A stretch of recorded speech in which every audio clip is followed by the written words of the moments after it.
tuh, Ah, Chan? Afdal. Oke. Ya, Bu, Jar, Bu. Siapa ngajinya siapa nih? Haji Ustaz Muhammad Kalau Taufik, sih, Bu. Beliau belum lagi. Ustadz Muhammad Taufik. Astagfirullahaladzim. Oke. Segera, segera. Ya, Ustaz. Ya, Ustaz. Ini tampil dua makalah nih. Silakan, silakan. Ya, Ustaz Muhammad Taufik. Rian Dayani udah hadir ya? أعوذ بالله من الشيطان. Tunggu dulu, dibuka dulu. Moderator belum bicara lagi, Pak Taufik. Dua kali Pak Taufik kayak gitu. Ah, ya, belum Oke. dibukakan pintu lagi. Jangan masuk-masuk aja. Saya lagi makan tadi Bu dipanggil panik. Alhamdulillah, Astagfirullah. Bismillahirrahmanirrahim. Assalamualaikum warahmatullahi wabarakatuh. Waalaikumsalam. Waalaikumsalam warahmatullahi wabarakatuh.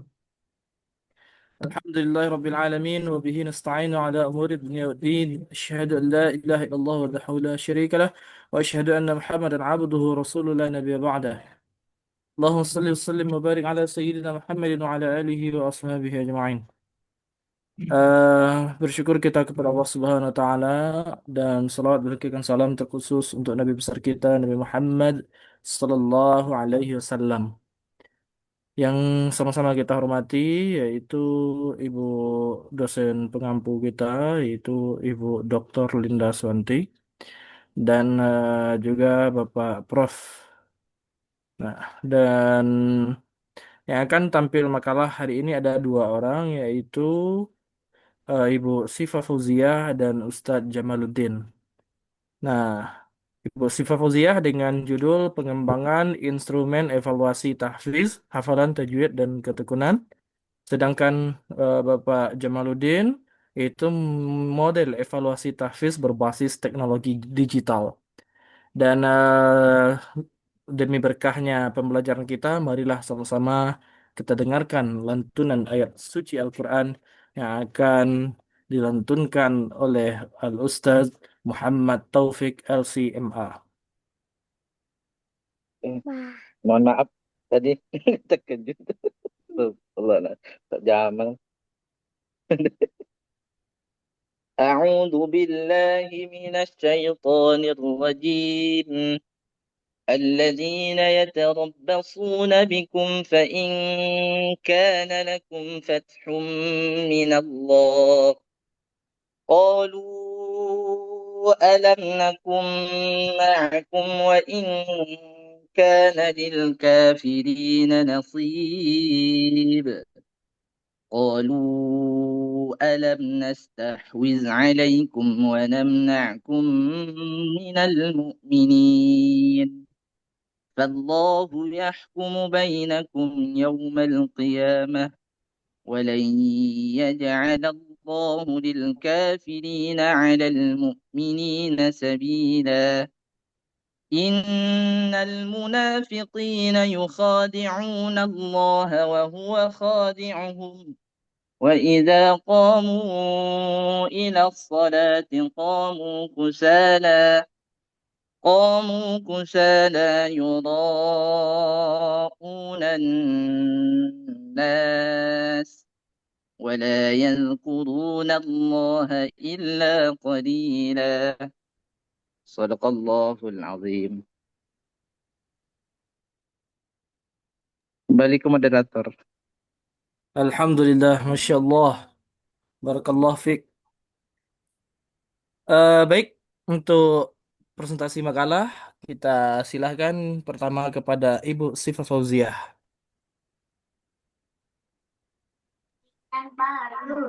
Terima kasih moderator atas kesempatannya.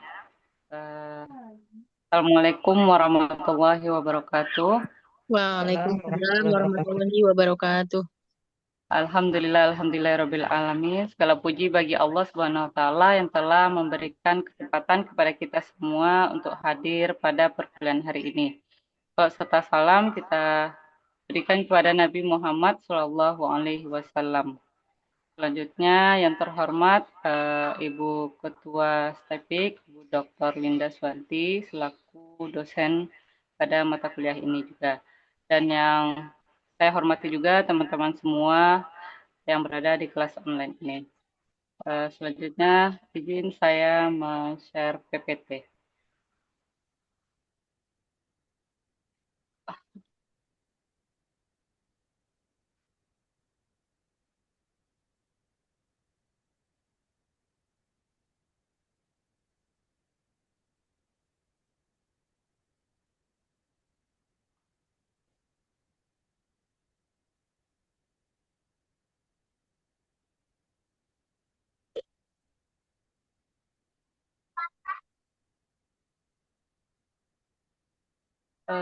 Baik, makalah saya berjudul Pengembangan Instrumen Evaluasi Tahfiz, Segi Hafalan, Tajwid, dan Ketekunan. Latar belakang makalah ini ialah kualitas pembelajaran tahfiz sangat bergantung pada monitoring dan evaluasi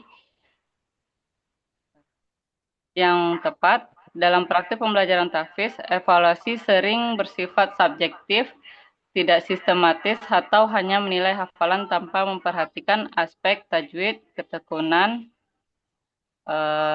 Padahal untuk mencapai tujuan pendidikan agama sebagaimana diamatkan undang-undang, evaluasi harus dapat mengukur secara keseluruhan semua aspek. Sejalan dengan itu, Permendiknas nomor 20 tahun 2007 tentang standar penilaian pendidikan yang menyatakan bahwa evaluasi harus dilakukan dengan metodologi yang objektif, sistematis, valid. Instrumen evaluasi tahfiz perlu memenuhi standar penilaian tersebut dalam aspek hafalan, tajwid yang benar, menjadi tekun dan konsisten.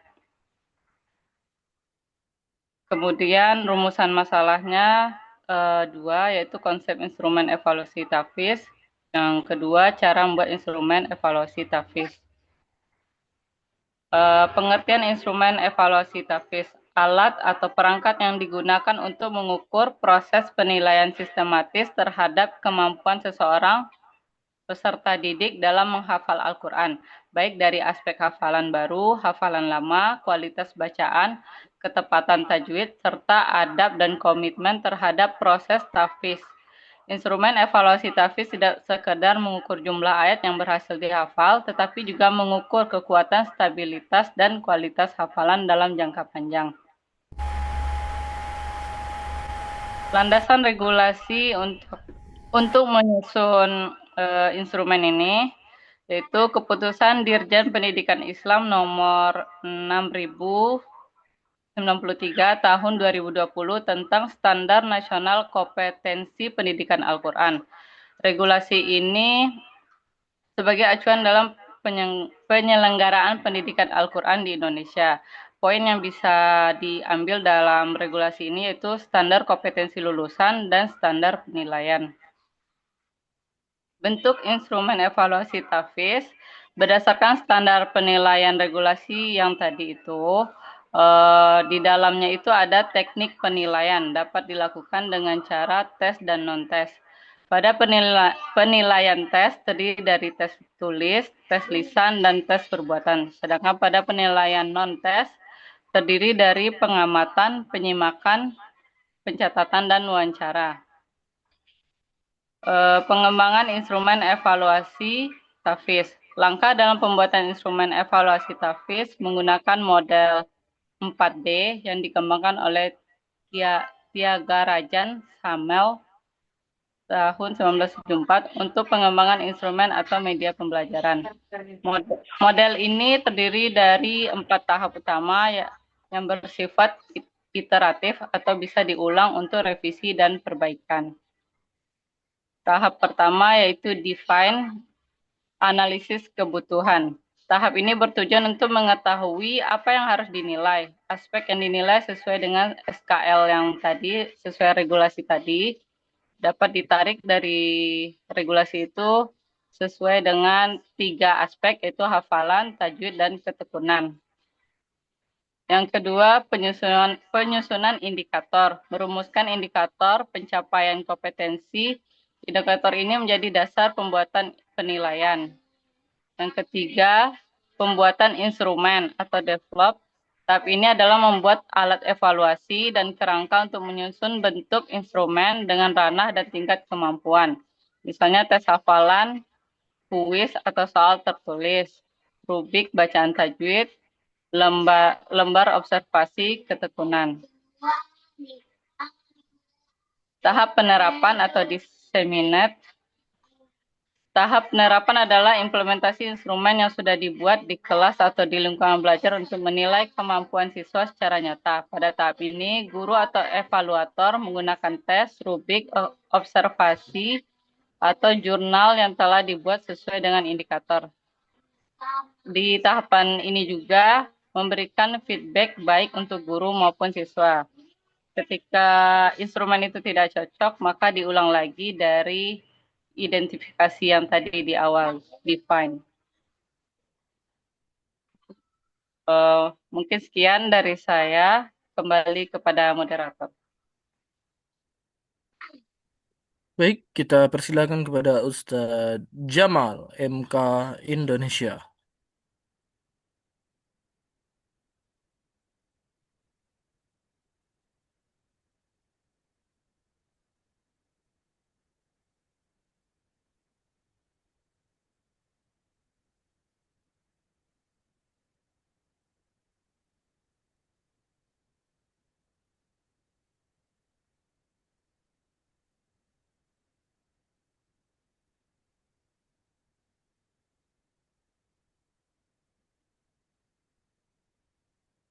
Nggak ada suaranya, Jamal? Ya Bu, ya Bu, ya Bu. Hmm. Jamal hadir Bu. Tadi Ya, Jamal ada, Jamal umroh ada baru. ya. Ya Bu. Baik, Bismillahirrahmanirrahim. Izin Ibu Jamal menyampaikan makalah Jamal, yakninya model evaluasi tahfiz berbasis teknologi digital. Keren kan Bu PPT-nya? Ya, Gini Bu, latar belakang perkembangan teknologi informasi termasuk digital saat ini dapat dilihat semakin luasnya penggunaan komputer dan perangkat elektronik sebagai sarana pendukung komunikasi baik di tingkat lokal maupun internasional. Dengan demikian, membuka peluang baru untuk mengatasi kendala-kendala karena memiliki banyak manfaat dan dapat membantu menyelesaikan banyak permasalahan di kehidupan sehari-hari. Kemajuan teknologi ini telah menjadi perhatian dunia. Penerapan sistem evaluasi berbasis digital dapat memungkinkan monitoring secara real time. Ya.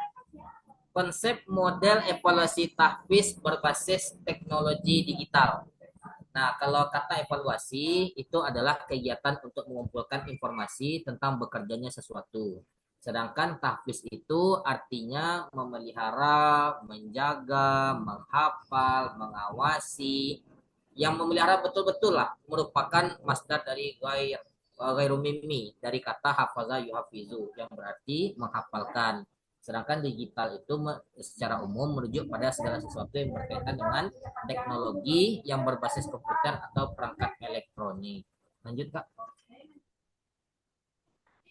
Bentuk teknologi digital dalam model evaluasi tahfiz. Nah, jadi ada 7 bentuk teknologinya.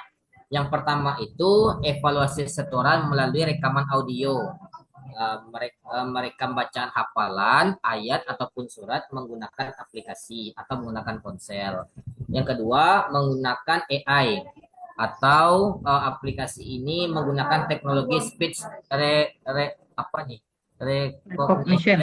recognition, pengenalan suara untuk mendeteksi kesalahan bacaan secara otomatis. Ada tuh smart Quran waktu itu Jamal gitu. Yang ketiga, evaluasi langsung via video call. Ini seperti kuliah daring nih, peserta didik menyetorkan hafalan melalui aplikasi. Yang keempat, sistem monitoring dan dashboard evaluasi. Guru dan peserta didik memiliki akun dalam aplikasi atau website untuk memantau progres hafalan. Yang keenam, modul murajaah digital. Ini semacam aplikasi untuk menyediakan jadwal murajaah secara otomatis. Dan yang ketujuh, self assessment hafalan di aplikasi. Nah, ini gunanya menilai hafalan sendiri dengan membaca ayat dan mencocokkannya dengan teks atau suara rujukan. Contoh-contohnya banyak. Ada aplikasi Tartil, Tahfizku, Quran Companion, ada Telegram, Google Classroom, Zoom, WA, video call, dan ada juga Ummah Quran, aplikasi pesantren digital, lalu kemudian SIM tahfiz sekolah atau website aplikasi lainnya. Pak kuliah Pak sampai sore Pak.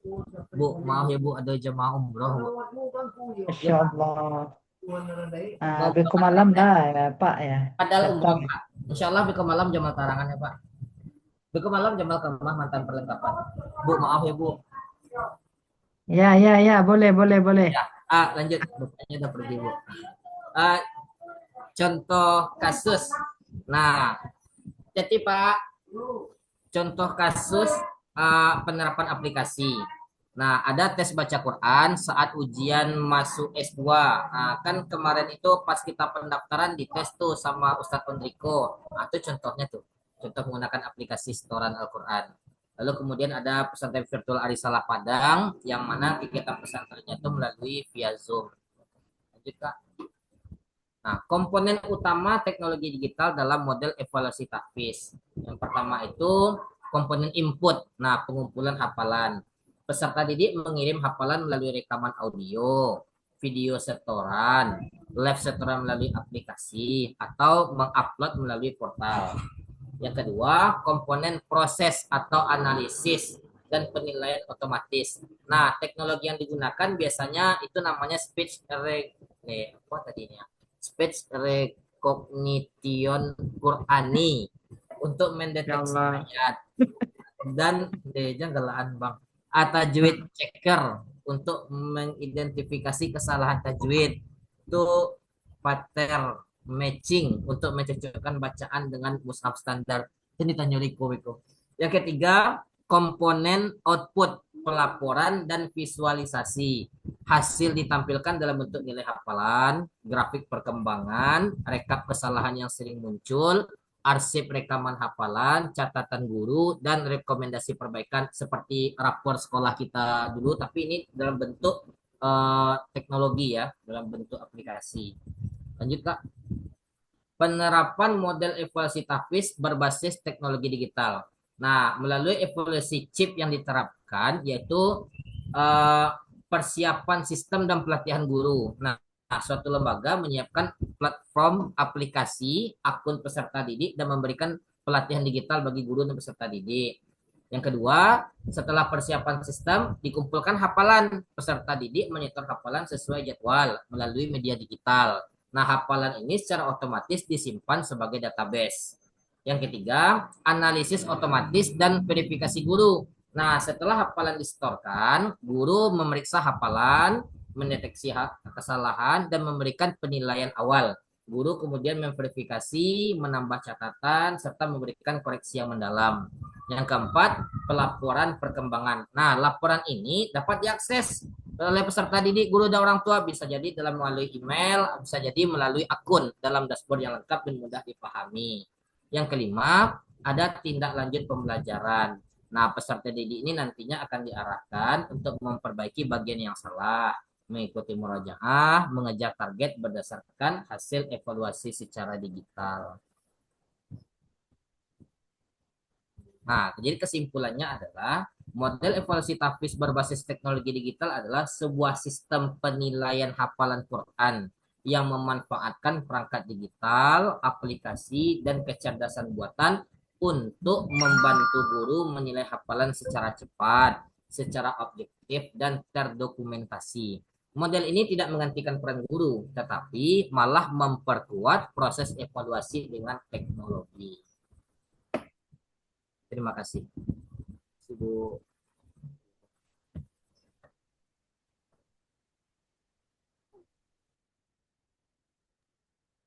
Alhamdulillah. Oke, terima kasih Ustaz Jamal telah mempresentasikan makalahnya. Baik, kepada Bapak Ibu sekalian yang ingin memberikan kritik dan saran atau masukan kepada kedua pemekalah, kami persilahkan.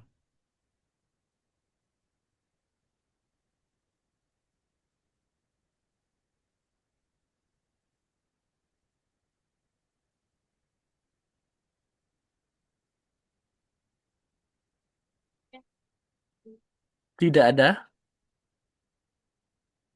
Bu Deti, biasanya Ibu itu kan suka memberikan kritik dan saran. Keluarkanlah. Itu kalau kalau Pak Abdul yang tampil biasanya.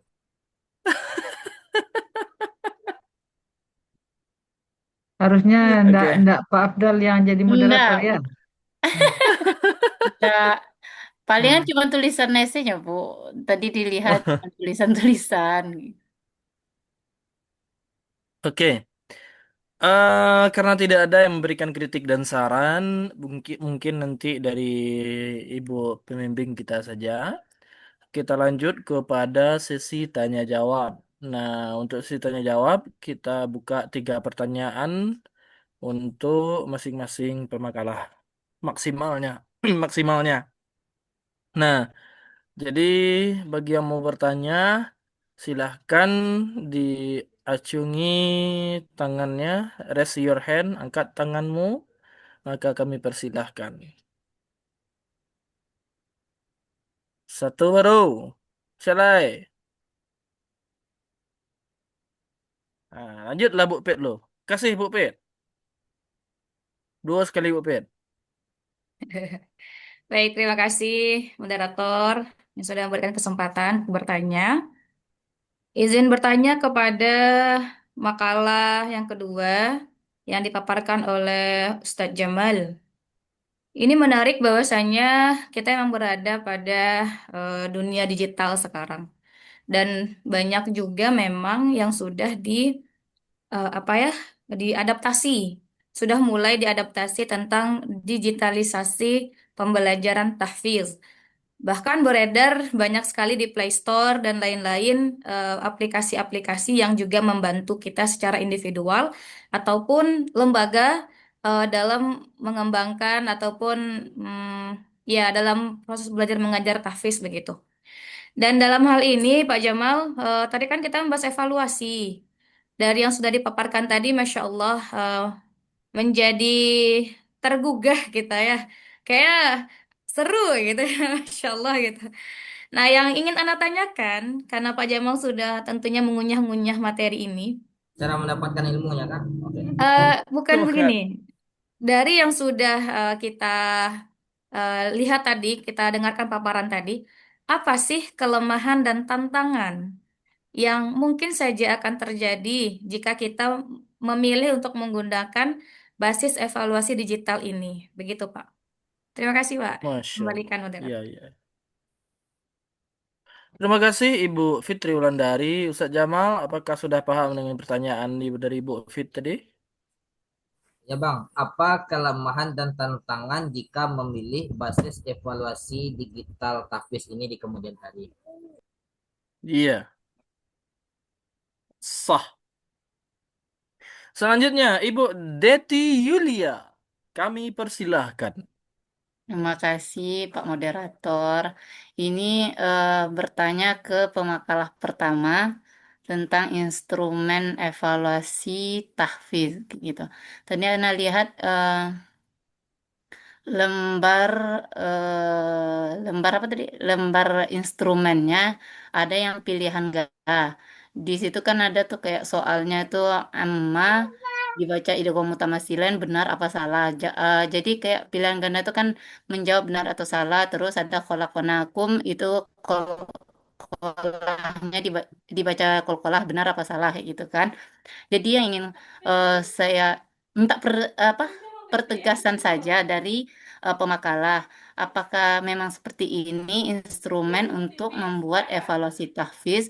Karena ini kayak menurut kami, menurut saya lagi gitu ya, itu tuh lebih mirip ke untuk evaluasi tahsin.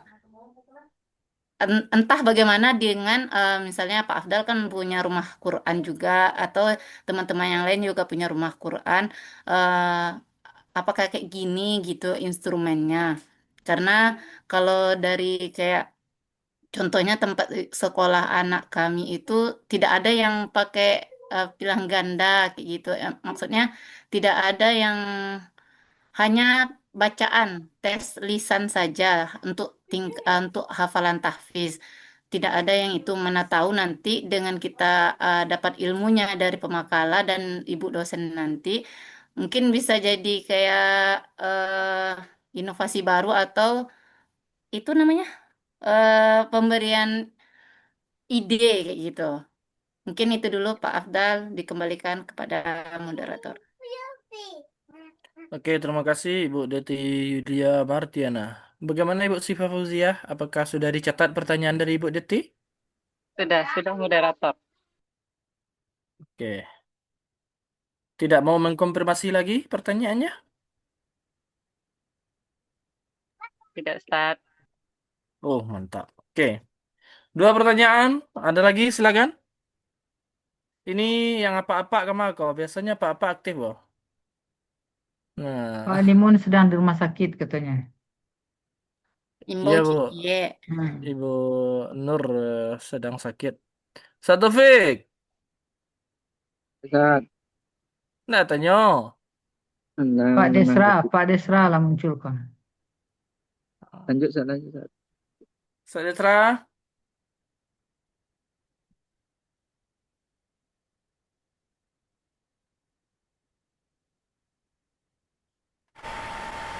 Oke, tidak ada sepertinya. Kalau gitu moderator tanya. Boleh, Bu. Moderator lebih-lebih waktu bukulai. Oke, oke. Oke, Berarti oke, lanjut, moderator lanjut fokus. menghidupkan suasana moderator, bolehlah bertanya daripada Oh, oke, oke, oke. diam-diam saja.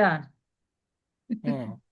Oke, karena kita pembahasannya tentang evaluasi. Nah, Hmm. pertanyaan untuk kedua pemakalah. Nah, Pemakalah satu lagi udah nggak nampak tuh, moderator.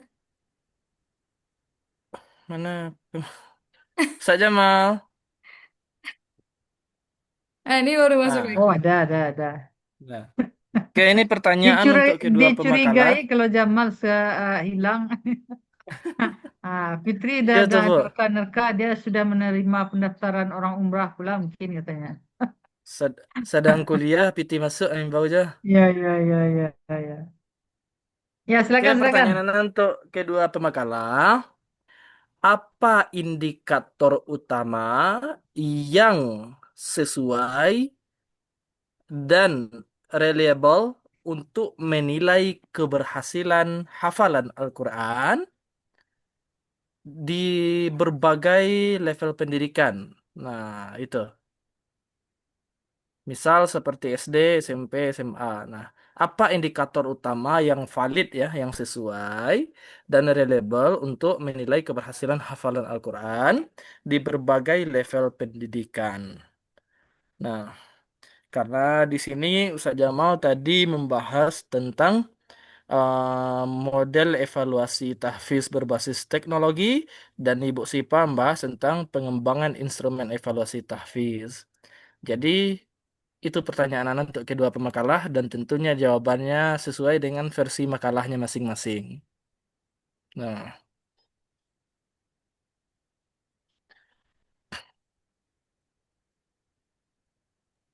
Ya, Ustaz, lanjut. Berarti udah, Ustaz. dah itu aja. Kembali menjadi moderator kalau ada yang Oke, mau ya, bertanya. kita kembalikan kepada moderator. Ada yang mau bertanya lagi? Silakan. Baru tiga pertanyaan. Alhamdulillah tiga pertanyaan itu tidak terlalu susah-susah. Nah, jadi tapi bisa menghangatkan. Nah, kalau susah-susah dia dingin nanti. Nah, silakan. Bantu agak Ini kalau Pak Rocky M sudah bergabung nih. Pak Ruki itu udah mam belum, Bu? Oh, udah mam lo kok. Kok Ya, Bu. atau rumah sakit kok? Rumahnya, Eh, rumah. Eh, izin Bu, Ah, kebetulan anak kemarin sudah kena PESKAR, jadi sudah mau nambah ini. Nah, balik oh kapan? ya. Ya. Istirahat dulu Rocky. Ya, jangan dipaksakan. Mm-mm. kok Iko dek banyak tugas nih, Bu. Mau mam Ya, sudahnya, Bu. ya. Ah, Tempatnya ada nama sendiri. Alasan saya tuh. Nah, patang rumah awak kan longsor, Bu. Rumah Afdal. Rumah iya bu, rumah tahfiz, rumah gaek. Insyaallah. Ah, Nggak rumah bini dah. hmm. Oh Tinggal ya, dong masih ya. Kini tinggal di kan rumah rumah Badu aja bini, lah nggak di Hmm. rumah Ranggaek dah. Nah, tapi rumah tahfiznya di rumah Ranggaek Jadi, tuh jadi gitu. rumah rumah tahfiz masih beroperasional semenjak apa ini? Oh masih bu. Oh, Patang masih. tuh alhamdulillah lalai dilindungi oleh Allah 30 cm le jaraknya dari muka rumah kanainya. Oh, Sayangka, aha. sayangka Ya, lebih ya, estek. ya, ya, ya. Ah, itu Nah, berkah Al-Quran tuh. Mudah-mudahan. alhamdulillah. Lain tidak masuk ayah ke dalam, masuk lumpur. Ini enggak banjir deh bu. Bukit Nah, runtuh bu. terus? Oh, Batu kadang-kadang oh, turun. wala. Panai itu? Nah. Enggak, Bu. Nyo stop di batang kayu gadang 30 cm sebelum Masya rumah tapis. Allah. Hmm. Atau kini itu apa balik? Sinan balik? Lain masih suasana lah kondusif Hmm, lah oke. dibereskan dari pemerintah. Ya, ya, Nah, ya. alhamdulillah. Semoga aman-aman. Itulah banjaan batu kayu gadang tuh. Allah, Bu, lah kena sinso lo, Bu. Itulah. Itu yang penting. Aku Hmm. mengundang bahaya lu tuh kan. Iya, Bu. Oke, lanjut. Ada lagi yang mau bertanya? Tidak ada? Kalau enggak, lanjutkan. Oke. Berikan jawaban ya. Silakan, moderator. Jadi di Lanjutkan sini ada 3 perjuangan. pertanyaan. Yang pertama itu pertanyaan dari Bu Fitri Wulandari yang ditujukan untuk Ustadz Jamal. Yang kedua pertanyaan dari Ibu Deti yang ditujukan untuk Ibu Syifa Fauziah. Dan yang ketiga pertanyaan dari moderator sendiri yang ditujukan untuk kedua pemakalah. Nah, jadi kami persilahkan kepada pemakalah yang ingin menjawab pertanyaan terlebih dahulu. Kami berikan waktu dan kesempatan. Ya, Oke, moderator, Ibu izin. Syifa Fauziah, silakan. Terima kasih atas kesempatannya, moderator. Dari yang ditanya itu, pijakan aku indikatornya itu dari Regulasi Dirjen Pendidikan Islam nomor 6093 tahun 2020. Situ tuh menjelaskan di poin bagian teknik penilaian. Itu penilaian ada tes, tes tulis dalam bentuk tes dan non tes. Yang tes ini bentuknya ada 3 dalam regulasi itu: tes tulis, tes lisan, sama tes perbuatan. Terus yang non non tes itu menyimak, pencatatan, wawancara, dan sebagainya. Jadi kalau menurut pandangan saya, mungkin kalau di sekolah Bu Deti fokusnya mungkin tes perbuatan sama tes lisan kayak gitu. Untuk tes tulis mungkin untuk tingkat SD mungkin tidak ditekan di sananya gitu. Eh, Contoh yang saya berikan itu dari yang saya lihat itu instrumen untuk yang SMA. Ada juga penilaian rubrik. Kalau rubrik mungkin dalam tingkat apa aja itu bisa dipakai sebagai pegangan buat guru atau evaluatornya itu. Terus indikator indikator ini kan ada 3, yang fokusnya itu hafalan, lagi tajwid, sama ketekunan. Kalau hafalan jelas jelas banget itu kekuatan dia menghafal, ketepatannya, lancar apa enggaknya. Terus kalau tajwid berarti otomatis yang kayak apa tuh makhrajul hurufnya, terus apa lagi ya? Idgham, ikhfa, dan kawan-kawan. Nah, terus kalau ini ketekunan, dilihat kehadirannya, terus eh, adabnya, dia terapkan nggak di dalam menghafal Al-Quran. Itu sih dari saya. Mungkin teman-teman yang sudah memiliki pengalaman dan apalagi yang punya rumah tahfiz ya, mungkin bisa lebih menjelaskan. Kembali kepada moderator. Oke, itu jawaban dari Ibu Sifa Fauzia. Ada tambahan dulu, Bapak Ibu sekalian? Ya, Ibu Fitri, silakan. Baik, terima kasih moderator. Yang ditangkap tadi, yang Anda tangkap dari Bu Deti adalah terkait di halaman 9, contoh bentuk instrumen evaluasi tahfiz di makalah tes tulis, begitu ya Bu ya. Hmm. Apakah ini tidak, apakah, kalau menurut beliau ini termasuk kepada tahsin? Begitu, benar Ibu. Ya, Takutnya coba salah mengerti sebentar, ini. sebentar, Fitri. Ya Bu, Coba Siva bisa ditampilkan yang rubrik itu. Nah, sementara Fitri menambahkan jawaban, coba tampilkan. Fitri lanjut Bu. Ya, Siap, Bu. lanjut, lanjut. Oh ya, siap. Lanjut, Fitri. Oke, berarti benar yang ditangkap ini. Kalau kita berdasarkan ini, Bu Deti, sebenarnya sudah disampaikan juga oleh pemakalah pada halaman sebentar di scrolling dulu. Halaman 4, bahwasanya regulasi kita dalam menentukan instrumen evaluasi itu berdasarkan standar kompetensi lulusan. Kalau kita punya lembaga pendidikan yang memang fokusnya adalah pencapaian hafalan kuantitas ya, berarti banyaknya. Maka seperti apa pula SKL-nya? Seperti apa nanti turunan dari pembelajarannya? Seperti apa pula nanti evaluasi yang akan digunakan? Kalau yang lembaga kita ini kualitas, nah bagaimana pula nanti begitu. Jadi memang SKL. Tentu akan berbeda ketika kita bandingkan, walaupun dia sama-sama SD.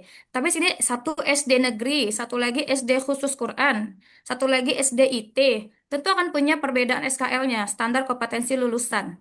Nah, seperti yang kita sudah bahas tadi juga kan profil lulusan gitu dari satu sekolah itu seperti apa begitu. Nah, maka kalau kita bercermin dari contoh yang sudah dibuatkan pemakalah, di sini tertulis instrumen untuk anak SMA 10 Padang.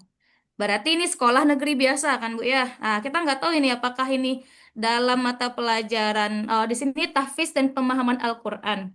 Berarti seginilah apanya standar lulusan dari SMA 10. Ini kelasnya nggak ada di sini kelas berapa. Berarti inilah yang akan dituju, yang akan dicapai oleh anak-anak di kelas yang akan diberikan ujiannya ini. Nah, instrumennya itu kan. Kalau yang biasanya di sekolah-sekolah IT ataupun yang di sekolah khusus Quran, memang kebiasaannya itu kita penilaian hafalan itu langsung kepada kelancaran, kemudian juga bagaimana ketepatan dan juga tajwid. Nah, seperti yang dialami oleh sekolahnya anak Bu Deti.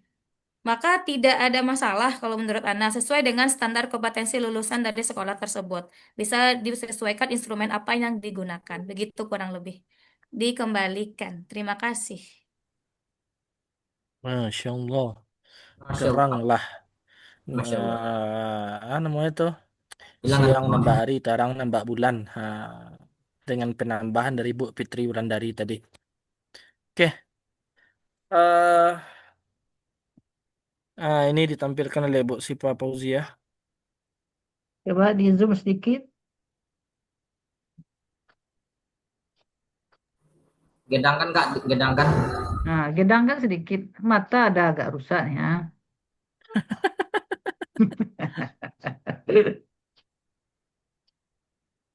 Contoh bentuk instrumen evaluasi tahfiz.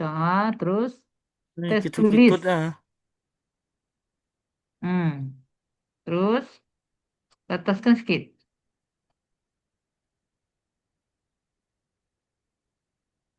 Hmm.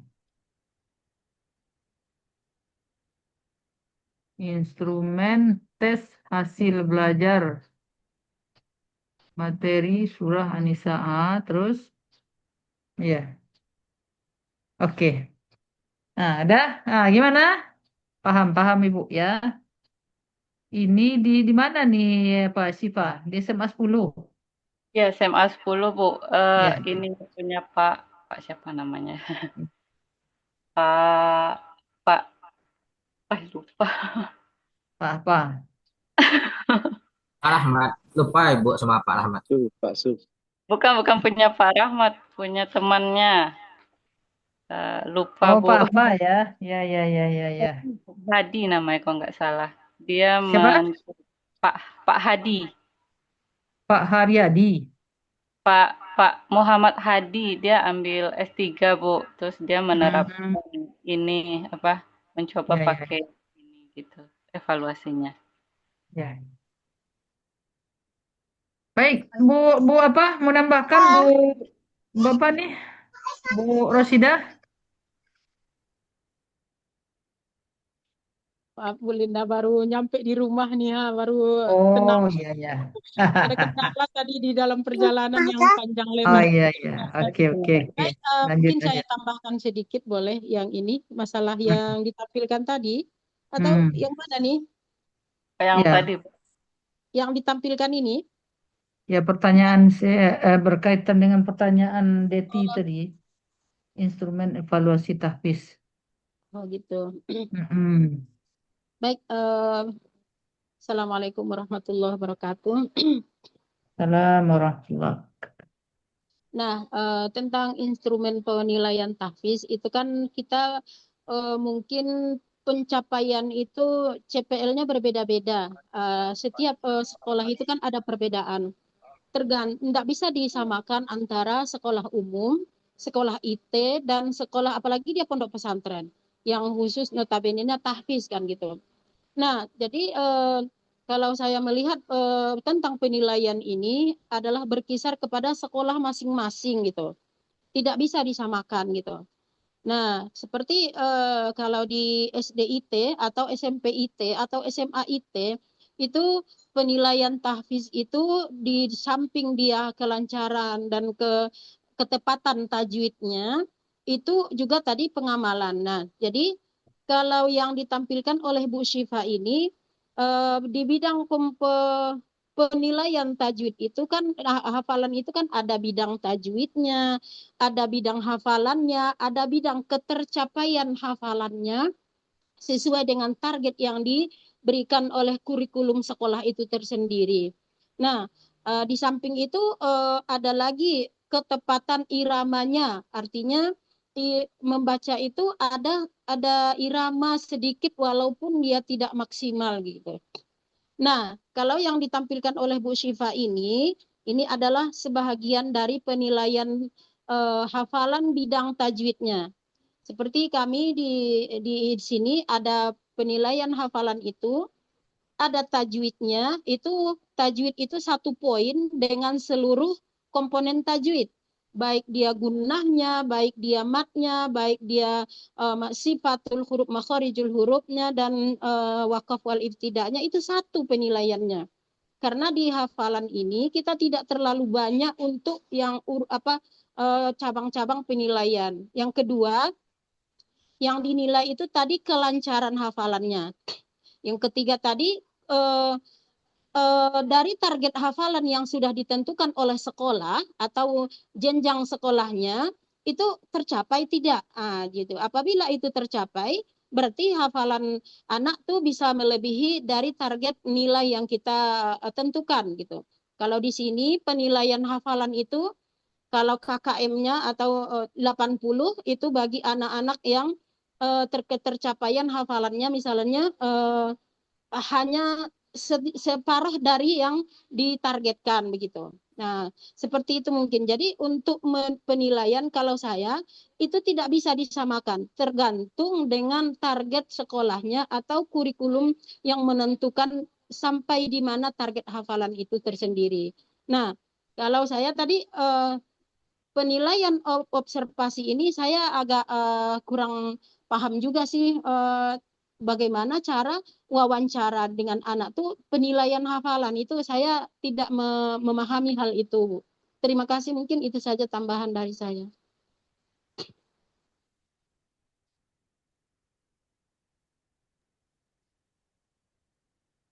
Nah, mana Pak Moderator tadi?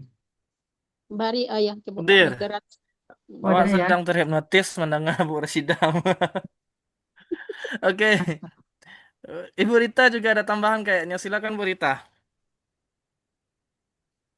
Ya, terima kasih mengenai pertanyaan apa sejarah Indonesia. Hmm, instrumen informasi Putus, Bu. itu ya, Suara hah? Bu Rita tidak jelas. Putus-putus, Ya Bu. sinyalnya mantap sih enggak, tapi cari sinyal nggak ada yang di gigi kamu. Tidak Oh, bisa ditangkap sepertinya. jangan Oke, dipaksakan. Ibu Rita, mohon maaf ya. Kita skip dulu ya. Iya. Nah, sampai mendapatkan sinyal yang layak ya. Agak kejam Nah, moderator segini. oke, Ibu Deti, bagaimana feedbacknya atas Masya jawaban dan Allah. penambahan-penambahan tadi? Ya, alhamdulillah dengan kan ada penjelasan ya. Jadi lumayan mengerti. Jadi nanti bisa juga untuk dimasukkan ke sekolah gitu. Jadi masukkan juga untuk sekolah tempat anak kami karena memang iya benar tadi kata si Fitri Wulandari kan ada sekolah ini yang mengejar kualitas, ada yang kuantitas kayak gitu. Mungkin terima kasih jawabannya semuanya dikembalikan kepada moderator. Oke, terima kasih Ibu Deti Yulia telah memberikan pertanyaan. Oke, Ustaz Jamal silakan memberikan jawaban. Baik, eh, pada kali ini saya akan menjawab tentang pertanyaan Kak Fitri Wulandari tadi, apa kelemahan dan tantangan jika kita memilih eh, evaluasi TAFIS berbasis digital. Kan, yang pertama itu kelemahannya apa? Sebenarnya setiap apapun yang kita lakukan pasti ada kelemahan dan kekurangan. Nah, untuk evaluasi berbasis digital ini, menurut analisa saya ya Bapak Ibunya, sekedar mendengarkan itu bisa, mengkoreksi bisa lah, tetapi mengkoreksi kesalahan yang halus pada bacaan, nah itu yang menjadi sumber kelemahannya. Contoh misalnya kita ingin menilai tentang sifatul huruf. Nah, untuk sifatul huruf kalau kita gunakan berbasis digital itu tuh sangat sangat kurang akurat gitu. Bagaimana tidak gitu. Yang pertama, yang namanya digital itu kita ketergantungan dengan sinyal. Kayak Bu Rita Siska tadi kan nggak jelas apa yang beliau sebutkan. Nah, itu contoh tuh. Nah, jadi cobalah kita membahas tentang makhraj. Oke lah, ada 20 tahun, sama-sama. pria itu diam-diam berlatih keterampilan. Tapi nanti kalau kita bahasnya tentang sifatul huruf atau mungkin matnya, padahal kita membacanya panjang nih, zalikal. Cuman karena sinyalnya putus-putus, zalikal kitabu, kan nggak pas jadi bacaannya gitu. Nah itu kelemahannya. Misal di sifatul huruf seperti itu juga. Misalnya kita belajar tentang sifatul huruf kof misalnya. Kof itu kan syiddah tuh. Nah, bagaimana nanti audiens atau peserta didik akan mendengarkan? Saya ingin mengatakan, oh, nggak jelas terdengarnya di sana gitu. Dan bentuk wajah kita di digital itu dengan langsung itu berbeda. Jangankan begitu, kayak Buya Muklis saja kan wajah ini sangat jadi penilaian bagi beliau ketika kita menyetor hafalan gitu, gerakan bibir, lidah dan lain sebagainya. Nah, itu kelemahan kalau kita menggunakan digital. Lalu kemudian tantangannya apa gitu? Kalau tantangannya yang saya tahu ya Bapak Ibu ya, bukan pengalaman sih, tapi tantangan. Biasanya itu kejujuran dari peserta didik. Bisa jadi ketika kita mendengarkan hafalan anak-anak nanti kan atau peserta murid kita, bisa jadi karena mereka Zoom atau pakai digital, dia meletakkan Al-Quran kecil di samping komputernya. Nah, kan ada unsur-unsur kecurangan atau unsur-unsur ketidakjujuran. Nah, itu kan jadi tantangan bagi kita bagaimana supaya mereka ini bisa jujur gitu kan. Lalu kemudian ada nanti yang menggunakan headset atau menggunakan suara bantuan agar saat menyetorkan hafalannya lancar beserta iramanya gitu. Nah, itu jadi tantangan juga. Lalu kemudian apa lagi tuh ya? Tingkat keamanan. Nah, kita kan berbasis digital nih. Data kita ini kan tersimpan di akun nanti itu. Tingkat keamanan itu nggak bisa kita percaya sepenuhnya, sedangkan data kependudukan kita aja bocor ke luar negeri kan. Nah, apalagi hanya sekedar data hafalan gitu kan. Kalau kita secara langsung misalnya data ini disimpan oleh guru, dibawanya ke rumah, disimpan dalam lemari, aman gitu. Disimpan di kantor sekolah aman. Tapi kalau di akun ini mudah diretas gitu. Mudah dihacker sama orang-orang yang tidak bertanggung jawab atau oknum seperti penebangan hutan saat sekarang ini. Nah, jadi begitu. Jadi banyak apa namanya tantangan-tantangan ke depan yang mesti kita hadapi gitu. Itu sih Kak, kalau kelemahnya itu tadi tuh kelemahnya dari segi sinyal, lalu kemudian mengkoreksi bacaan halus tidak begitu maksimal. Kalau tantangannya nanti kejujuran peserta didik, lalu kemudian keamanan akun yang kita kelola di sebuah lembaga. Barangkali dari Bapak Ibu yang lain bisa menambahkan juga apa kelemahan dan tantangannya ketika kita menggunakan digital evaluasi tahfiz ini. Oke, bagaimana Bapak Ibu sekalian ada tambahan? Sebelum kita kembalikan kepada penanya.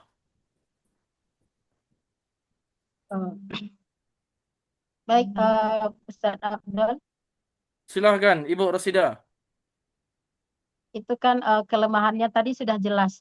Tetapi seperti kajian kemarin, seperti pembahasan kita yang lebih minggu-minggu yang lalu, kita tidak 100% menilai dengan alat digital ini sebenarnya. Kita ini kan hanya membantu, misalnya contoh ya, kita di sekolah misalnya, ujian setoran hafalannya adalah 3 surat. Sementara di sekolah kita hanya bisa dengan 2 surat. Jadi 1 surat itu bisa membantu dengan melalui digital gitu. Nah, digital ini bisa bisa kok bisa kita prediksi itu bahwa sifat hurufnya benar itu bisa, insya Allah bisa dengan sifat huruf ini bukan hanya gerakan yang harus kita lihat, tapi dengan kejelian pendengaran bisa kita nilai gitu. Tapi tadi dengan apa namanya tuh kemarin kita tidak 100% menilai dengan digital gitu. Nah, gitu. Itu mungkin tambahan dari saya. Harus memang ada pertemuan dengan guru atau dengan tatap mukanya. Tidak mungkin 100% itu digital. Tetapi dengan ada kalau memang pembelajaran itu memang 100%-nya juga digital, tetapi itu bisa bisa dinilai itu. Nah, untuk mengurangi kecurangan, seperti yang Pak Rahmat bilang kemarin, kalau setor hafalan tutup mata, itu tidak boleh melihat gitu. Nah, itu satu untuk mengurangi apa namanya tadi Kecurangan. ketidakjujuran. Itu mungkin sedikit tambahan dari anak. Oke, terima kasih Bu Rosida. Ada lagi yang mau menambahkan kepada teman-teman yang lain? Kami persilahkan dengan waktu dan kesempatan yang tersedia. Sudah Tidak ada. pesawat Paknya lah. Sepertinya tidak ada. Bagaimana Bu Fitri Wulandari? Oke, terima kasih moderator. Alhamdulillah sudah disampaikan oleh pemakalah. Karena tentu jika kita mau memilihnya, kita udah menimang-nimang apa kira-kira kelemahannya begitu, nak Pak. Mungkin nanti solusinya lagi. Kalau bisa pemakalah juga menyampaikan boleh atau di balik layar juga boleh. Terima kasih. Oke, terima kasih kepada Ibu Fitri Wulandari. Baik, ada satu pertanyaan lagi. Ya, Bu Sifah, yang pertanyaan yang berdua tadi Kak, indikator utama kata Pak Fdal untuk menilai hafalan orang ini berhasil atau enggak di level pendidikan. Iya, terima kasih moderator kesempatannya. Yang ditanya Pak Afdal tuh reliable ya, apa indikator utama yang reliable yang menentukan keberhasilan pendidikan Al-Quran? Yang valid dan reliable. Masalah hasil Jadi, Kalau menurut pandangan saya, reliable itu kan dia ini konsisten. Jadi ketika diuji dia kembali dengan soal yang sama, dia pasti hasilnya tuh sama gitu. Maksudnya tuh bukan karena keberuntungan, kebetulan saya dapat gitu. Bukan karena itu. Tapi memang misalnya dapat nilai 10, emang 10 konsisten dia kayak gitu. Misalnya dengan anak ini, dengan anak yang itu, dengan dia menghafal, sama-sama menghafal. Ketika dites, misalnya contohnya tuh soal yang tadi ya, uh, ketika dites emang sama dia gitu pemahamannya kayak gitu. Variabel sih ke sana jatuhnya, variabel itu konsisten. Kalau valid, kalau menurut saya itu kan tadi kayak Pak Kosim kayaknya membahas taksonomi Bloom ya.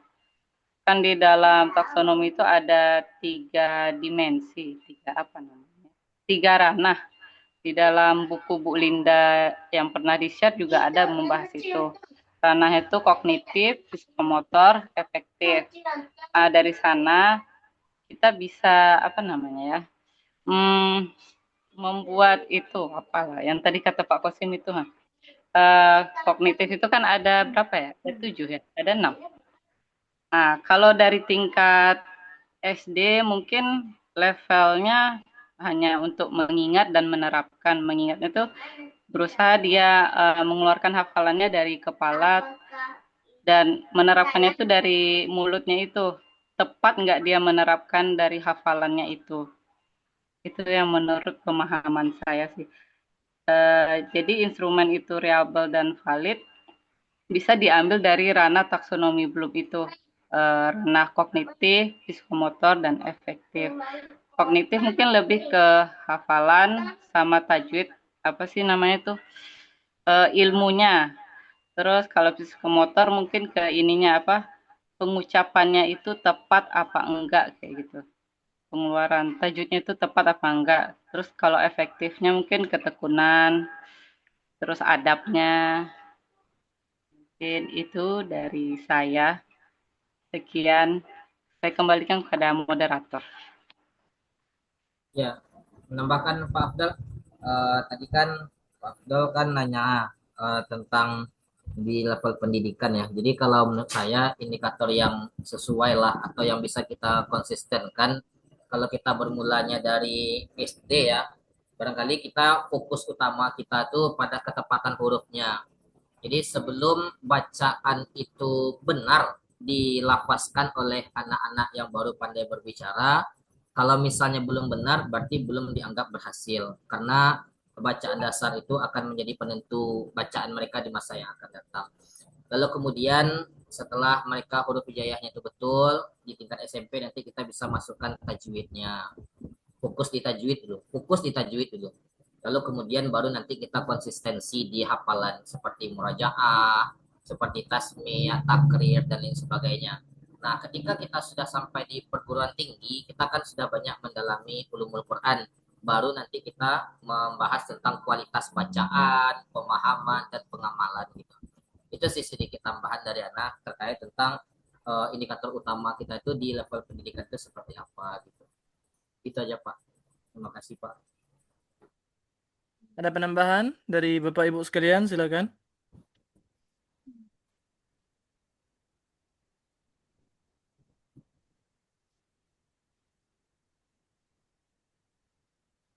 Iya, Ibu Fitri Wulandari, kami persilahkan. Terima kasih moderator dan penanya.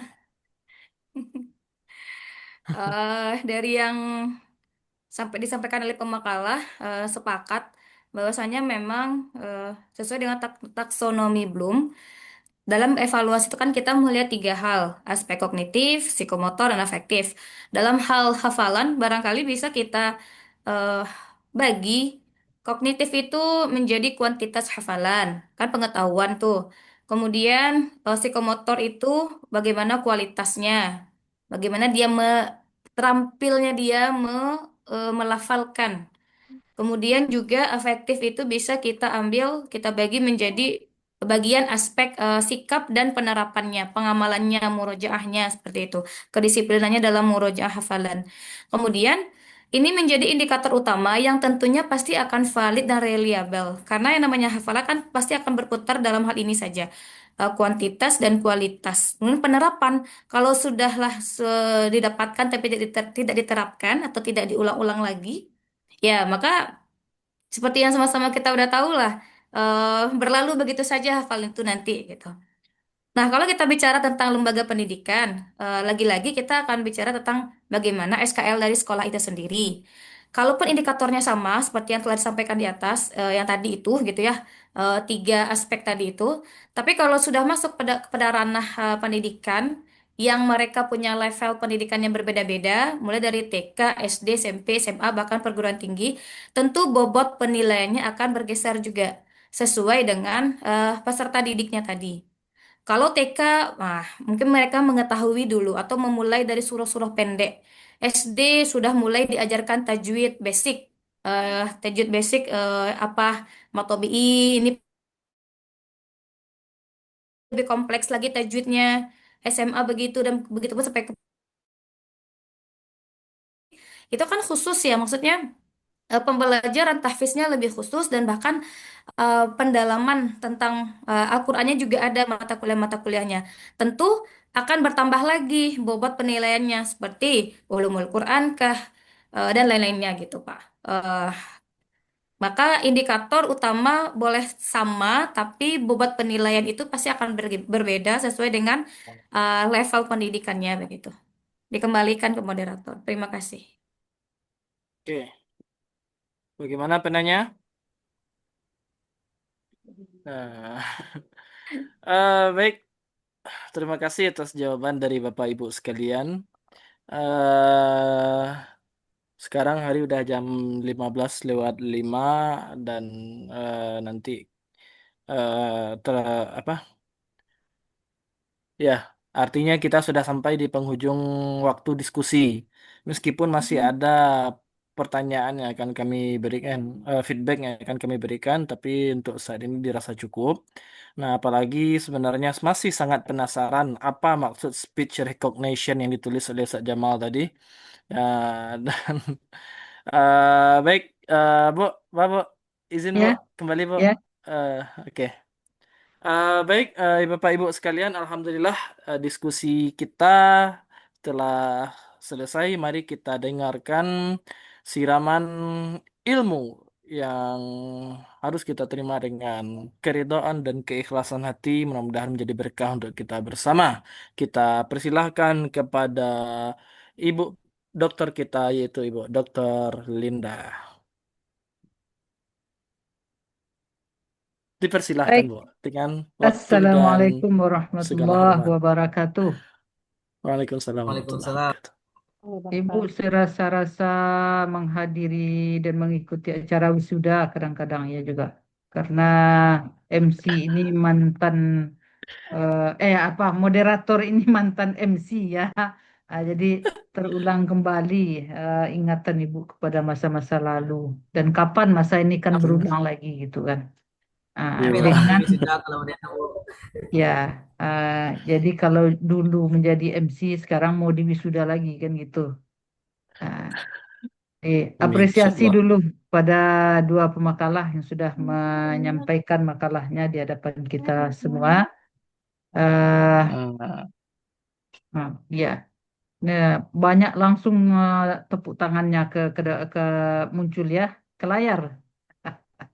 Ya, dan juga kepada moderator yang sudah mengantarkan diskusi ini dengan baik dan rasa-rasanya tidak ada yang mengantuk ya. Mudah-mudahan memang bisa menyerap ilmu yang dapat berguna bagi kita untuk ke depannya. Eh, Sebelum Ibu lupa nih menanggapi dulu ya pertanyaan-pertanyaan yang muncul tadi dari Deti ya, dan terkait dengan rubrik penilaian yang ditampilkan oleh Ibu Sifa Fauzia.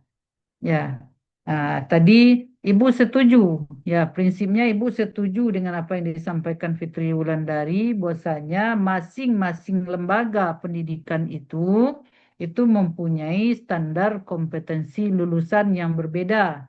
Dan itu kewenangan masing-masing lembaga pengelola ya. Nah, itu Ibu setuju. Ya, tapi yang harus diingat juga, ya seperti yang disampaikan oleh Ibu Rosida, itu lembaga pendidikan juga harus semestinya untuk menetapkan SKL itu memang istilahnya berkaca juga kepada yang lain-lain seperti itu ya. Nah, jadi Ibu melihat tadi standar apa namanya dari rubrik penilaian yang ditampilkan oleh Sifa tadi. Jadi dalam pembelajaran tahfiz itu sebagaimana kita di Staipik ya, mata kuliah tahfiz ya itu lebih kepada mata kuliah praktek ya, mata kuliah praktek. Jadi terkait dengan tajwid ini ada ilmu tajwid, ada tajwid, ada tahsin, ada ilmunya seperti itu ya. Nah, kalau tahsin itu lebih kepada praktek ya. Tajwid, kalau tajwid saja itu ke praktek ya. Tahsin dengan tajwid sama ya. Tapi kalau di, di apa namanya didahului oleh kata-kata ilmu, ilmu tajwid misalnya itu lebih kepada teori ya, teori seperti itu ya. Nah, lebih kepada teori. Jadi tahfiz itu ada teori, ada prakteknya kan seperti itu ya. Nah, dalam menetapkan SKL-nya itu mestinya sebuah lembaga pendidikan harus apa namanya memikirkan ya. Nah, apa SKL dari tahfiz kita ini? Apakah muridnya itu di apa namanya ditargetkan hafal beberapa ayat Al-Quran dan juga paham teorinya ya. Nah, paham teorinya seperti itu. Kalau bicara nun mati bertemu dengan waw, hukumnya apa ya? Hukumnya idgham ma'al gunnah seperti itu. Murid disuruh menghafal teori-teori seperti itu, ya. Nah, murid apa namanya diberi teori seperti itu menghafal ya. Nun mati bertemu dengan waw, idgham al gunnah. Huruf idgham al gunnah itu ada 4 ya, waw, mim, nun seperti itu ya. Nah, apakah dalam menghafal Al-Qur'an itu diwajibkan juga ya? Nah, diwajibkan juga peserta didik ya. Nah, untuk mata kuliah tahfiz, untuk pembelajaran tahfiz, ya. Jadi bagi ibu sebenarnya dan juga kita di Stepik juga menerapkan kalau tahfiz itu memang betul-betul menghafal saja, praktek saja, ya. Jangan dibebani pula kepada teori-teori seperti itu. Kapan anak apa yang mau dihafal anak, ya? Nah, Al-Quran ayatnya mau dihafal pula, caranya mau diingat pula, kemudian teori-teorinya mau dihafal pula. Jadi kesannya terlalu berat sekali, ya. Nah, seperti itu.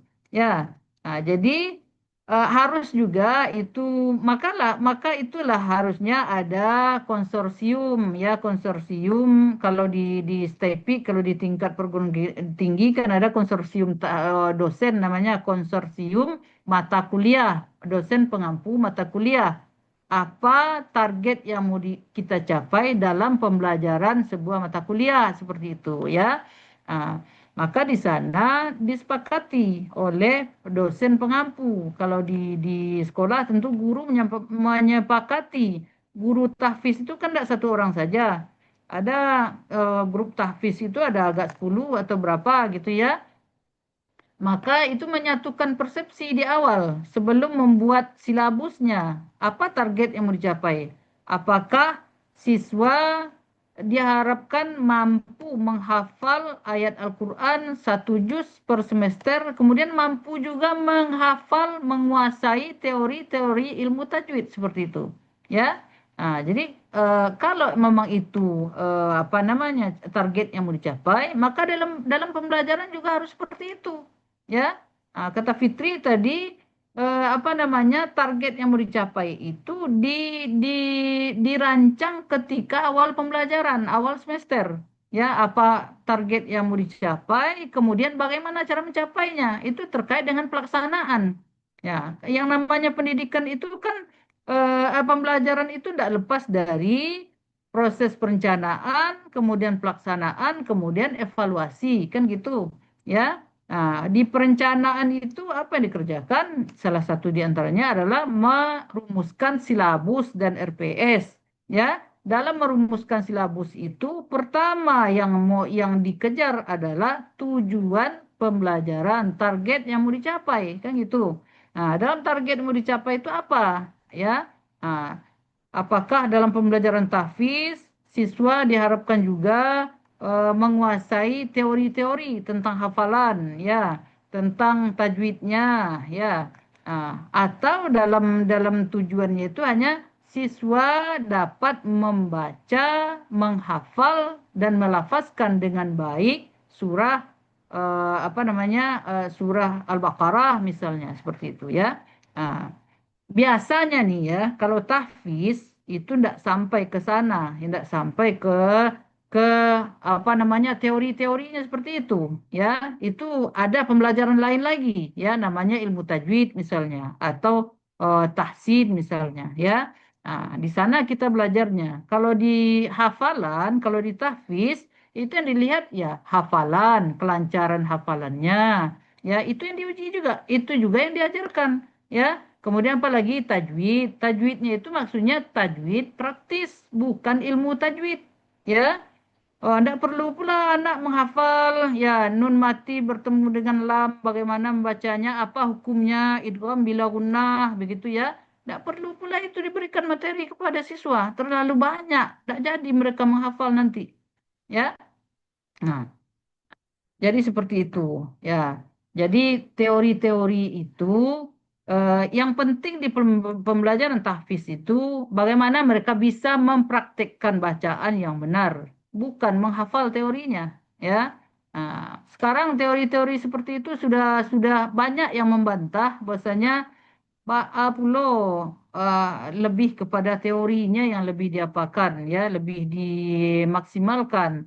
Yang penting prakteknya bisa begitu ya. Nah, prakteknya dulu, baru teorinya nanti itu menyusul ya. Bukan kita katakan tidak penting, tidak juga. Kadang membantu, iya. Kadang ada membantu juga penguasaan teori itu untuk membetulkan bacaan seperti itu, ya. Nah, nah, jadi tadi rubrik itu tadi kan soal objektif itu ya. Nah, soal objektif nun mati bertemu dengan ra apa hukumnya? Idgham idgham bila gunnah seperti itu ya. Nah, itu kan teori semua tuh. Tidak ada pengaruhnya itu kepada baiknya bacaan tahfiz anak-anak, tidak ada itu ya. Tapi wawasannya tentang teori tajwid ada. Mungkin itu tidak cocok di, diberikan materinya dan dievaluasi di pembelajaran tahfiz seperti itu. Ya, memang banyak apanya ya tahfiz ini eh ya makanya eh untuk sebuah sekolah, apalagi sekolah umum ya, sekolah umum itu yang perlu dikaji ulang dalam menetapkan SKL itu, standar kompetensi lulusan, kemudian capaian pembelajaran, ya, capaian pembelajaran. Capaian pembelajaran itu per bidang studi masing-masing. Kalau CPL kan capaian lulusan, tamat SMA itu kompetensinya apa saja, kan gitu, ya. Menguasai ilmu-ilmu sains, menguasai ilmu umum dan bacaan Al-Qur'annya juga bagus. Nah, kan seperti itu ya. Maka dimasukkanlah bidang studi tahfiz seperti itu ya. Nah, maka dalam pembelajaran tahfiz itu Ibu rasa karena itu apa namanya sekolah umum tentu alokasi jadwal waktu untuk pembelajaran tahfiz itu memang tentu terbatas ya, terbatas. Maka ya diselip-selipkanlah untuk bidang studi tahfiz, tajwid dimasukkan juga ya. Tahsin dimasukkan juga, hafalan dimasukkan juga seperti itu. Memang itulah kelemahan ya, kelemahan ketika sekolah-sekolah, katakanlah sekolah umum yang ingin juga mencapai target di bidang hafalan, di bidang tahfiz seperti itu. Ya. Sedangkan kita saja di Stipik sudah berkamar-kamar dia itu ya. Tahfiz, tahfiz saja. Tajwid, tajwid saja. Kemudian nanti ada tahsin pula. Ya, tajwid itu maksudnya adalah ilmu tajwid, mempelajari teori-teori ya seperti idgham al-gunnah, ikhfa tadi dan lain sebagainya, mat wajib, mat arid lisukun dan lain sebagainya. Apa definisinya? Apa pengertiannya? Nah, itu di ilmu tajwid ya. Sedangkan kita yang sudah dipilah-pilah, sudah diberi kamar masing-masing seperti itu, masih kadang-kadang masih belum tercapai juga target untuk bacaan yang benar, yang baik dan benar seperti itu. Apalagi untuk sekolah yang mengalokasikan waktunya kadang-kadang di apa namanya di ekstrakurikuler saja seperti itu ya. Ah, jamnya cuma 2 jam per minggu begitu ya. Tapi target yang mau dicapai tinggi sekali ya. Target yang mau dicapai tinggi sekali jadi tidak sinkron antara perencanaan dengan pelaksanaan dengan evaluasi nanti tidak sinkron jadinya ya. Jadi seperti itu ya, Deti ya. Sipa, jadi menurut Ibu seperti itu ya tentang pertanyaan Deti tadi. Jadi itu pertanyaan objektif untuk teori-teori tajwid tuh Deti ya. Jatuhnya itu kalau di kita di STEPIK adalah ilmu tajwid, ya, berkenaan dengan teori-teori ya, teori-teori tentang tajwid seperti itu. Baik, kemudian apa lagi? Apa kelemahannya? Kelemahan dan tantangan evaluasi berbasis digital, Fitri ya. Nah, tadi sudah disampaikan juga oleh Jamal, kelemahannya sebenarnya eh, evaluasi berbasis digital ataupun pembelajaran tahfiz berbasis digital tidak sesederhana yang kita jalankan selama ini ya, yang mana kita belajar tahfiz itu melalui Zoom misalnya atau dosen apa namanya video call dengan siswa untuk memurajaah hafalan sebenarnya tidak sesederhana itu ya. Tapi itu inisiasi dosen sebenarnya, inisiasi guru di ketika khususnya ketika apa dulu COVID dulu supaya pembelajaran ini tetap berjalan sementara tatap muka tidak diizinkan ya, maka punya inisiasi masing-masing lah ya, di mana pembelajaran online ketika itu memang berjalan apa adanya, semampunya ya, karena kejadiannya kan apa namanya mendadak, tidak terprediksi ya. Jadi pembelajaran online itu termasuk tahfiz itu berjalan sebagaimana adanya saja dulu ya. Maka ada namanya Zoom ya, kemudian ada video call, kemudian apalagi Zoom Meet, apa Google Meet dan lain sebagainya. Ya sebenarnya kalau apa namanya learning management system itu tidak sesederhana itu. Dia mempunyai aplikasi tersendiri, ya, aplikasi tersendiri.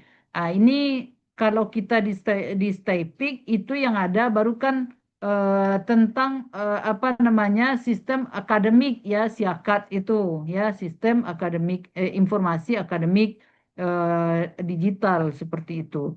Maka untuk tahfiz sebenarnya kelas tahfiz online itu juga seperti itu. Ada apa namanya operator yang menggerakkan sistem, sebuah sistem ya, itu diadakan oleh sebuah lembaga atau penyelenggara yang memang secara sistem, secara tersistem membuat. Jadi dosen atau guru di sana seolah-olah diberikan ruangan, ya ruangan yang guru itu berhak masuk saja, ya diberikan pintu masuk, masuk, ya. Kemudian ada lagi fitur-fiturnya di dalam, ya ada fitur murojaah, ada fitur evaluasinya, kemudian apa namanya surat yang mau dibaca dan lain-lain sebagainya. Ya, jika itu termasuk juga ayat yang mau dibaca itu bukan siswa yang membaca kemudian dosen melihat seperti itu bukan ya, tapi dosen atau guru menampilkan ayat ya, menampilkan ayat dan siswa itu membaca ayat yang ditampilkan oleh guru seperti itu ya. Jadi kalau seperti itu terjadi, sebenarnya kesalahan atau kecurangan-kecurangan sebenarnya sangat dapat diminimalisir, ya. Karena yang memegang kendali itu adalah guru, yang apa namanya, yang mengevaluasi, ya, bukan bukan murid, ya. Kalau murid tentu Ya bisa kata dia saja, tapi kalau guru yang memegang kendali, ayat ini dibacakan, kemudian apa namanya siswa membaca ayat yang ditampilkan oleh guru gitu, ya. Jadi sangat susah lah. Kalau bisa mungkin bisa juga, tapi agak sulit bagi siswa sebenarnya untuk melakukan kecurangan. Dan sebenarnya juga kalau kecurangan-kecurangan itu tidak online, tidak offline bisa saja. Ya, ah, bisa saja sebenarnya. Yang offline juga, ibu mendengar cerita juga, ini mungkin yang di sini ini baik-baik semua ya. Tahfiznya, tidak ada yang curang-curang ya. Teman ibu ada dulu yang cerita, kami tahfiz ya. Kami beri Al-Quran ke dosen tahfiz, kemudian kami pejam aja ke bawah aja lihat lagi. Nah, ya, kata kata dosen ya kami dah karena Al-Quran dah diserahkan ya, dan kami tidak lihat Al-Quran lagi. Nah, tapi sebenarnya kami punya Al-Quran kecil-kecil katanya. Dikeluarkan Al-Quran di bawah meja. Dia ngelihat aja ke bawah meja lagi. Itu di depan dosen ya. Tidak online itu, offline ya, langsung. Kalau masalah kecurangan ya. Kalau masalah kecurangan itu sebenarnya tidak online, tidak offline itu sangat tergantung niat sebenarnya. Ya, maka dalam proses pembelajaran itu yang penting ditekankan dulu. Ya, Nah, dalam belajar itu sebenarnya mau tahfiz, mau mata kuliah, mau pelajaran apa saja. Kalau dalam dalam apa sistem belajarnya eh, eh, siapa namanya? eh, Ah, seperti Imam Bukhari dan lain sebagainya, itu sebelum masuk ke materi pembelajaran, maka adab dulu yang dipelajari, ya adab menuntut ilmu. Ya, dalam kitab Ta'limul Muta'allim karya Az-Zarnuji kan juga seperti itu ya. Nah, sebelum ilmunya dibicarakan adabnya dulu. Bagaimana mendidik anak ini supaya jujur, supaya ikhlas, itu dulu ya. Nah, itu belum ilmu lagi tuh, tapi adab menuntut ilmu baru ya. Nah, jadi setelah adabnya itu beres, maka mau pelajaran online, offline, insya Allah aman. Ya, seperti itu. Nah, jadi apa kelemahan kelemahan evaluasi berbasis digital ini sebenarnya adalah errornya itu di sistem, ya sistem yang error ya. Misalnya ya jaringan, kata Jamal tadi, kalau kita sangat tergantung kepada jaringan, ya. Kalau sistem error, jaringan error, atau lampu mati, kemudian sinyal tidak ada, itu jelas pembelajaran evaluasi tidak bisa dilaksanakan, begitu ya. Eh, Kemudian juga tentu kita tantangan ke depan juga bagi semua eh, guru, pendidik itu menjadi tantangan ya, tantangan yang pertama tentu penguasaan ilmu dan teknologi ya. Digitalisasi sudah harus menjadi perhatian ya. Dan ini bukan persoalan gampang karena tidak semua orang siap. Ya, tidak semua, apalagi yang generasi 50-an ke atas sudah agak gagap ya. Sudah agak gagap dengan teknologi ini.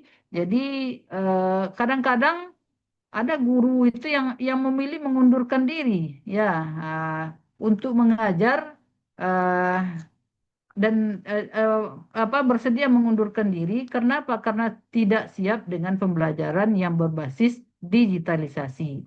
Jadi itu artinya apa? Tantangan bagi kita para pendidik untuk ke depan jangan sampai mengabaikan digitalisasi ini bagaimanapun dan berapapun umur kita. Jadi harus siap awak, ya.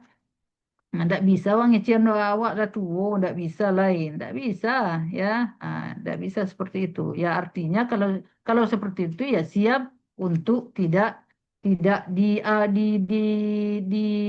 apa namanya tidak diambil oleh orang ilmu kita. Sementara awak tahfiz 30 juz, ya bacaan bagus, kan rugi juga itu, tidak ditularkan ke orang lain ilmu-ilmu kita itu, ya. Nah, itu ya. Ah, kemudian tantangan juga sebenarnya bagi kita ke depan adalah kalau ilmu teknologi ini semakin maju, ini semakin mantap orang menggunakannya, Fitri, sebenarnya para pendidik tahfiz ini bisa-bisa dia bisa dikalahkan oleh mesin. Bisa-bisa dikalahkan oleh apa namanya pembelajaran digital ini karena sistem itu bisa menegur. Yang salah bacaan itu langsung di-cut oleh sistem, ya.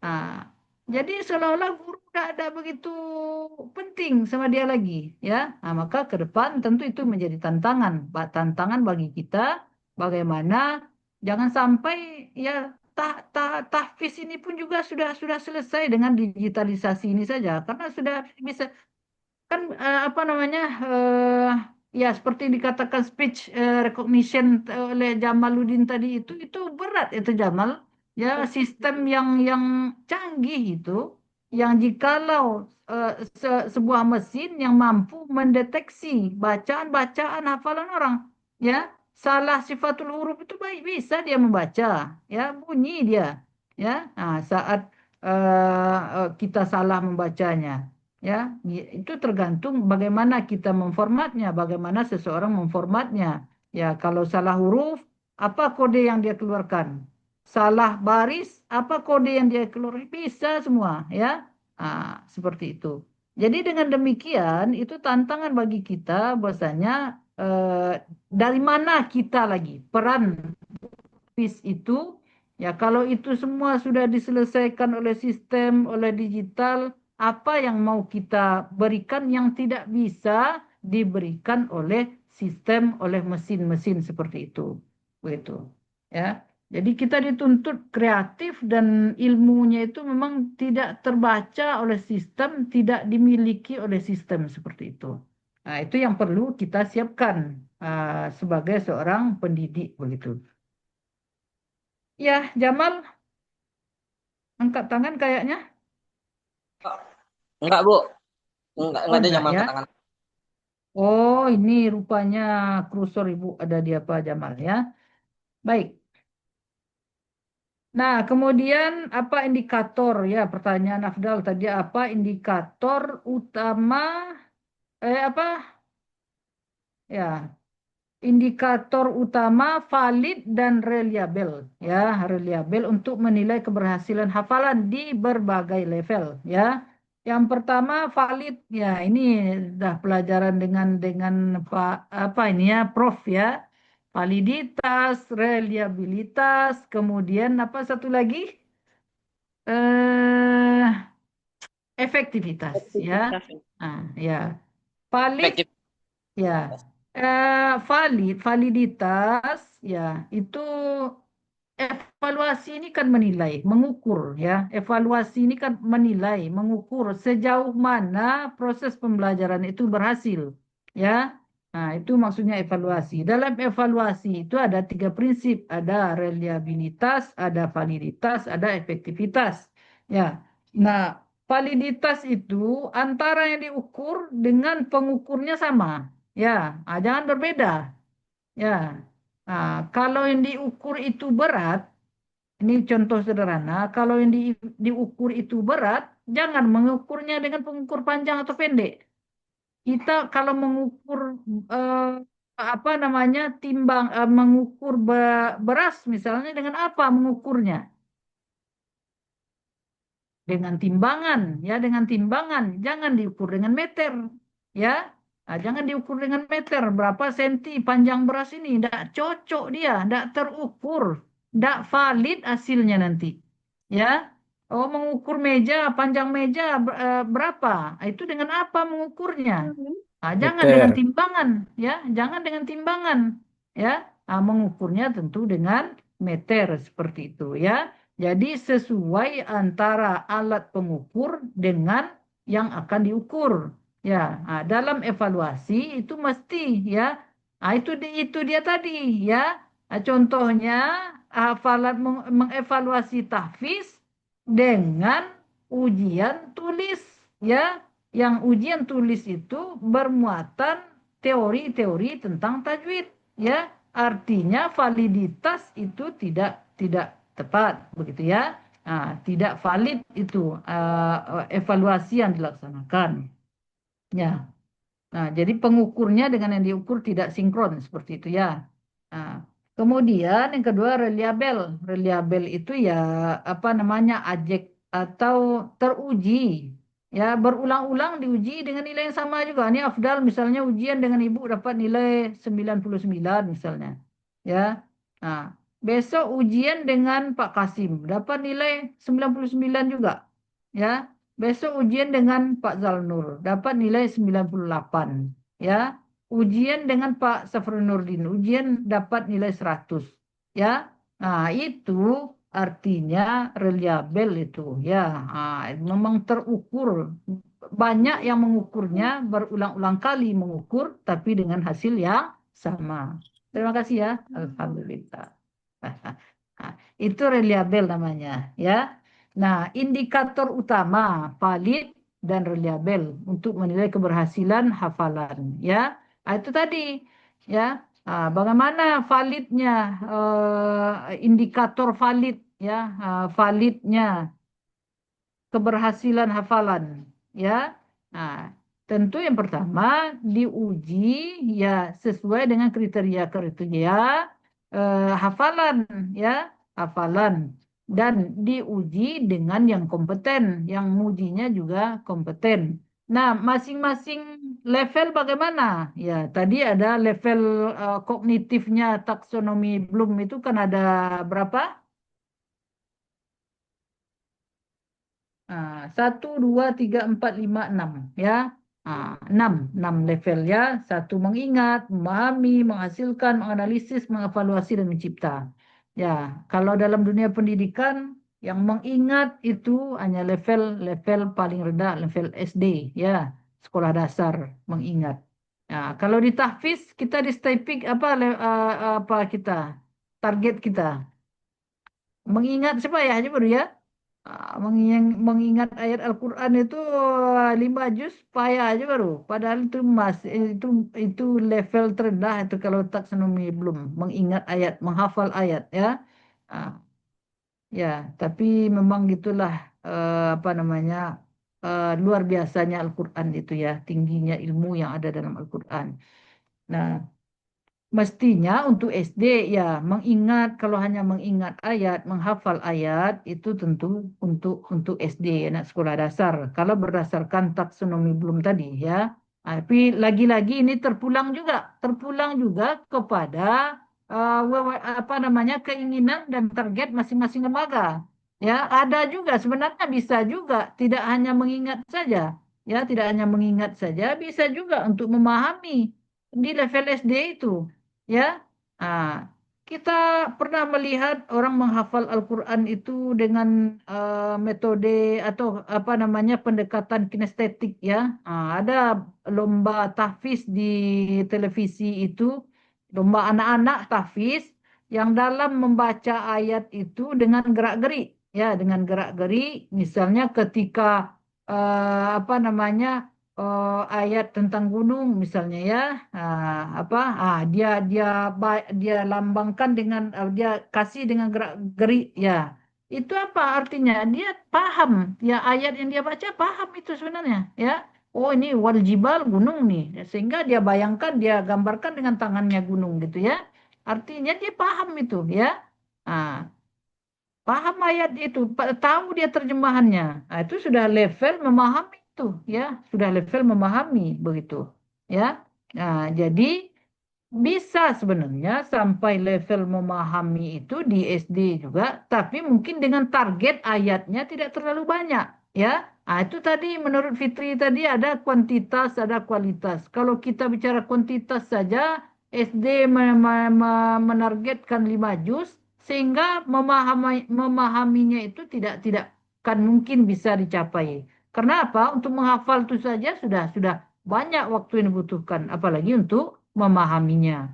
Tapi targetkanlah 1 juz saja di SD, ya. Tapi targetnya itu memahami, menghafal dan memahami misalnya, ya. Biarlah seketik tapi pahamnya, ya. Seperti itu, ya. Demikian juga di perguruan tinggi, mungkin tidak sampai 30 juz, mungkin 10 juz saja, tapi apa yang dia baca itu paham dia, ya. Jadi eh, apa namanya tergantung kita ya, lembaga pengelola, lembaga penyelenggara mau yang mana SKL-nya itu ya, capaian pembelajaran tahfiznya itu yang mau dicapai seperti apa, seperti itu. Tapi kalau ibu sebenarnya memang lebih cenderung juga tidak hanya memikirkan kuantitas banyak ayat yang dihafal saja, ya, tapi lebih lebih apa namanya, lebih kepada eh, Kualitas. ya kualitas, biar tidak terlalu banyak, tapi dia paham, ya, paham dia, dan apalagi juga bisa dia mengaplikasikannya seperti itu. Baik, itu mungkin ya. Nah, menjawab pertanyaan saja sudah habis waktu, sudah azan orang rupanya, ya. Jadi evaluasi tahfiz itu ya, kita bicara tentang evaluasi pembelajaran tahfiz. Evaluasi itu jelas itu artinya adalah mengukur ya, mengukur keberhasilan pembelajaran tahfiz yang kita laksanakan begitu. Ya, tadi pemakalah tentang materi evaluasi itu sudah banyak menyampaikan dan bisa dibaca dalam ada koreksi untuk makalah Jamal ya. Nah, mata kuliah apa itu? Oh iya Bu, Baca. itu salah keliru Jamal Bu. Mau ya Oh Bu, gitu nanti ya. lagi Bu. Ya. Tapi Ya Bu. apresiasi untuk dua pemakalah ini yang sudah, terima kasih ya kepada pemakalah yang sudah mensitasi buku buku Ibu Linda. Ya. Nah, baik. Ya Bu. Ya. Mudah-mudahan apa yang kita bicarakan ini bisa menjadi pembanding lah ya untuk pelaksanaan evaluasi maupun pembelajaran tahfiz yang sudah kita laksanakan selama ini. Dan tinggal dua pembahasan lagi insya Allah akan kita laksanakan minggu depan. Semoga kita semua diberikan kesehatan dan diberikan kemudahan untuk menuntaskan pembelajaran di semester 1 ini dengan baik.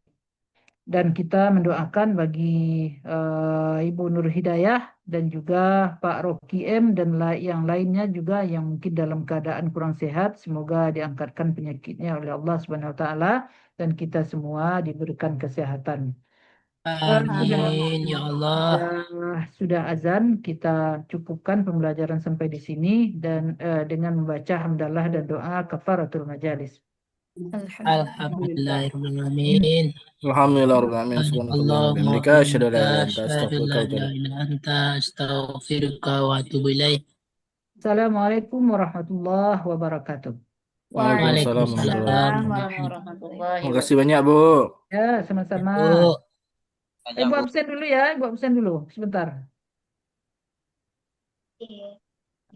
Siapa yang tidak hadir? Yoga izin, Bu. Sedang di Aceh, Yoga Bu. kemana? Sedang di? Jadi relawan ke Aceh, Bu.